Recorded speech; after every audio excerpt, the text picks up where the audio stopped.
Despite their lowly position on the table, Adelaide took it to Perth in the first half, creating some solid chances. Rachel Quigley having a dig from 25 metres. The Glory just weren't on their game in a frustrating opening 45. Lisa Devanna caught fractionally offside here. Both goalkeepers shone with some brave and skillful saves. Emma Workus taking one on the hip to stop Christina Papagiorgio. She played on, but a frustrated Lisa Devanna didn't.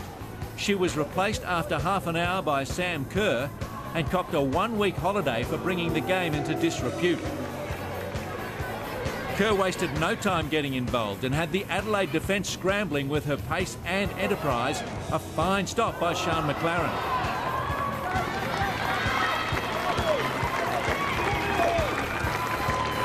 The Lady Reds hadn't lost their appetite for attack though, and a long ball into the box presented Donna Cockayne with a chance she could well have buried.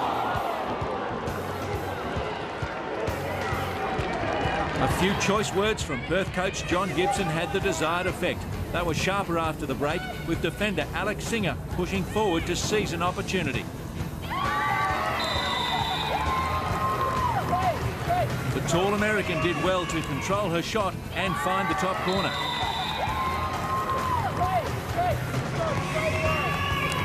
Sam Kerr continued to be a lively option up front. The Adelaide defenders certainly found her a handful, and only McLaren's keeping denied her. Perth pushed hard for their second. Elisa Davidio went even closer a minute later.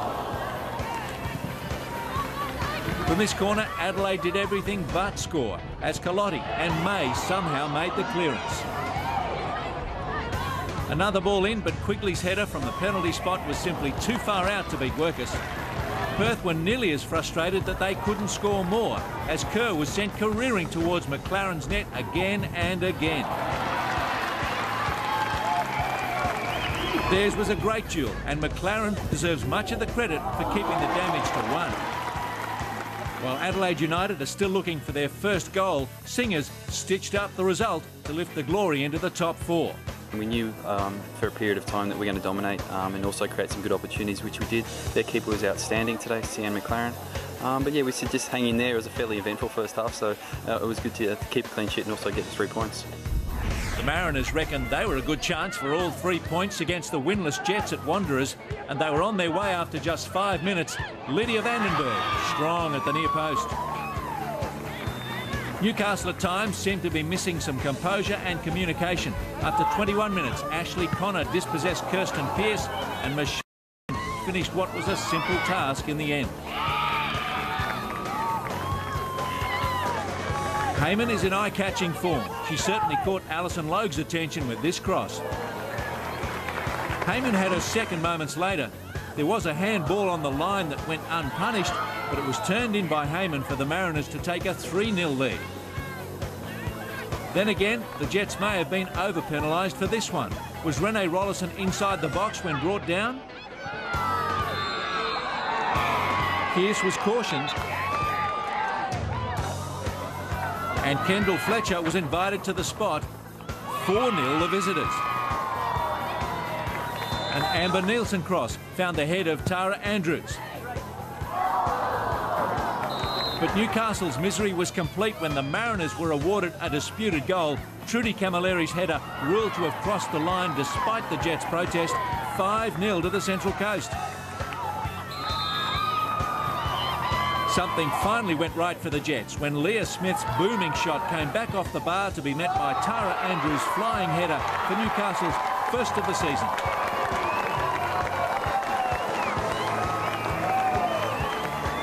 The Mariners continued to take their chances well.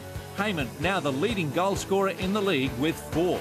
We came here thinking it was going to be a tough game. We came out strong and we finished early, so it was good. Well, our goal has been long coming, so hopefully now it's going to break our goal drought and it's going to only be up from here. But the young girls, they've worked hard, so it's good to see Tara come back from the Australian camp and get a goal and kick us off in the right direction.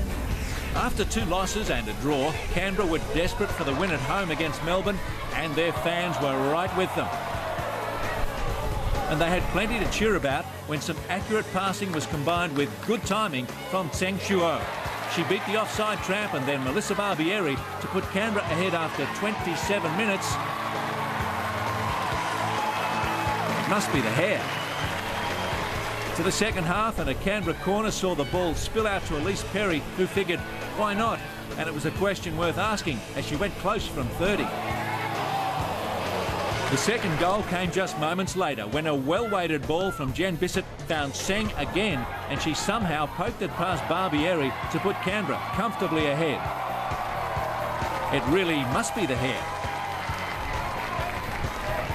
Tseng tried to turn provider when she fed a juicy opportunity to Ashley Sykes, who just needed something more on the shot. Sykes gave a brilliant flick on to set Perry loose on the right, and her return ball to Sykes could well have been converted, but Barbieri saved well. A brace for the Chinese Taipei International and a clean sheet for Canberra, who stay in touch with the four. Very important win today. Yeah, we're really happy with that result. To not concede as well, it was what we spoke about during the week, and we've done really well to come out and score two goals as well. Could have been a lot more. Yeah, it wasn't the result we were looking for, and really not the performance that we needed to put out in the fourth round of the season, but hopefully we'll just learn from it and get stronger for the rest of the season.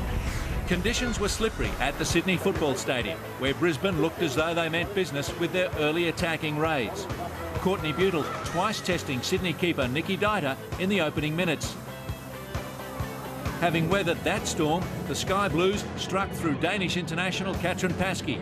She skipped past two defenders before beating Casey Dumont, a quality goal and the first conceded by Brisbane this season. The Sydney defence then gifted an opportunity to Lana Haak, but Dieter was there. There was no saving the blushes in the second half, though, when Kaya Simon made a spectacular own goal. No stopping that one, and Brisbane could hardly believe their luck. A strong challenge from Butel, and she had a one-on-one with Dieter, but pulled it centimetres wide. Sydney were on the rack at this point, and Brisbane will wonder how they didn't score. Haak had the best of the chances, but the defence did enough. There was one more test for Dieter's fingertip control, which she passed. And a card for Kate McShay in the 81st minute for bringing down Lena Karmas, but Brisbane remained the only unbeaten side. So, unfortunately for Sydney, they scored both goals in the 1-1 draw. I think we played very well today. All the girls did it very well. So, yeah, I think we should have the winning today, but a draw is okay. Well, I take my hat off to Sydney, to be honest. They started the game really well, played with a lot of intensity. They were winning those 50-50 balls that we weren't sort of going in there. We had to go in at half-time and address some of the issues as to why those sorts of things were happening. I think it was a team play today. I think Kaya on our team did it very well. Of course, she scored in the wrong goal, but besides that, she played very well. The result has compressed the top of the ladder, with Brisbane's lead now just 1 point after 4 rounds. The Mariners are outright second with a healthy goal difference of +7. Perth and Sydney are both on 7, with the victory just outside the 4, 2 points clear of Canberra. Adelaide and Newcastle both badly need a win.